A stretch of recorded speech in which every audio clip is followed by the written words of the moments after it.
Hey, everybody. This is Steve Fretzin with Be That Lawyer. I've been writing for the Chicago Law Bulletin for many years, and I've got a new article that I thought you might enjoy. It's called Finding Gold as a Lawyer Takes a Miner's Mentality. And let's be honest, we all have our guilty pleasures on TV. For me, it's a reality show called Gold Rush. You might find this a little sad, or you might be impressed to know that I know more about gold mining than just about anyone. If you were to ask, and please don't, I could find land, have the equipment built, and direct a crew to pull this precious metal from the ground with significant confidence.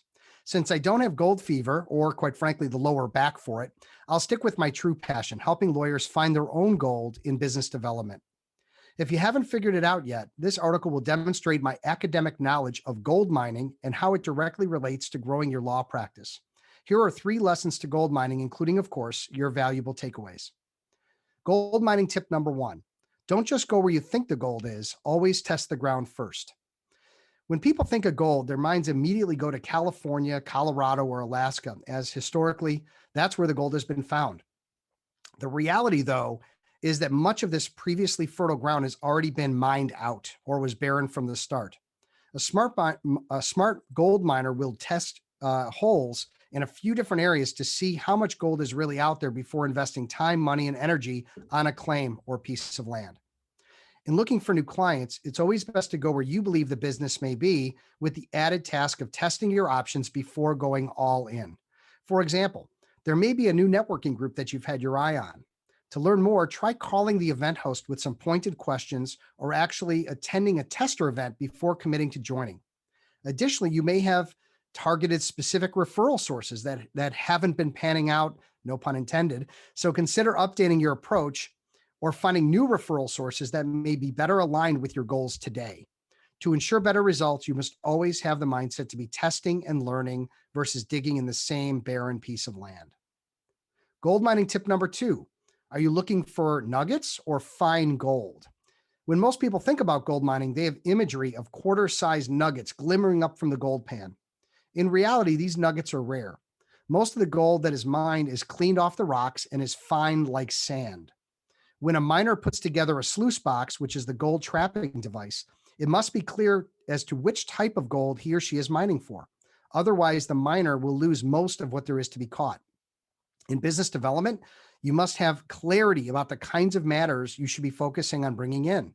If producing $1 million litigation matters is your thing, well, then go after that. If $10,000 transactional matters is more likely, keep your focus on those size matters. If you do the work you love and you do it well, your reputation and marketing efforts will bring that big nugget you've been waiting for. In the meantime, go after the appropriate targets. Gold mining tip number 3. In gold mining, it's all about the team. Sound familiar? Well, it's one thing to find good land. It's another to set up the right equipment. Without a strong team to support your efforts, it's going to be an exercise in futility.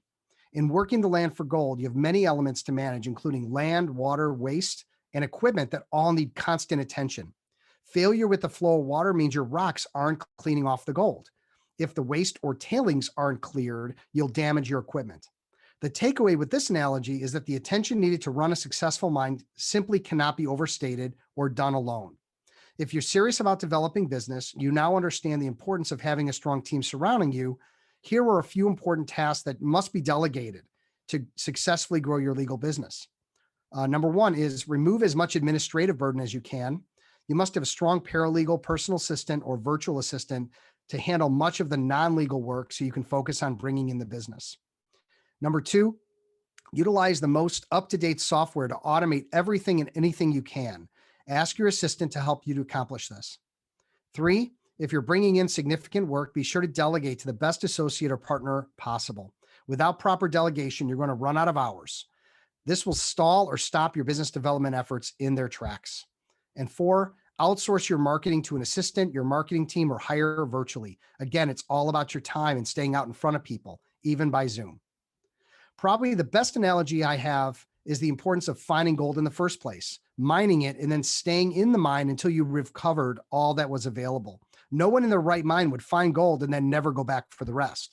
Whether your goal is podcasting, blogging, networking, golfing with referral sources, or leveraging your clients for quality introductions, which I believe is the best, be sure to educate yourself on business development and marketing best practices to ensure ongoing success. The gold is there. Now you have to go find it, mine it, and improve how you can capture it. If you're interested in hearing more of these types of podcasts or are written articles that I'm reading, please read my blog, listen to my podcast, Be That Lawyer, on fretzin.com. And please also click the like button or the 5-star button and share that with other people. I appreciate your time. Hopefully you got something good out of the article. Take care and have a good one.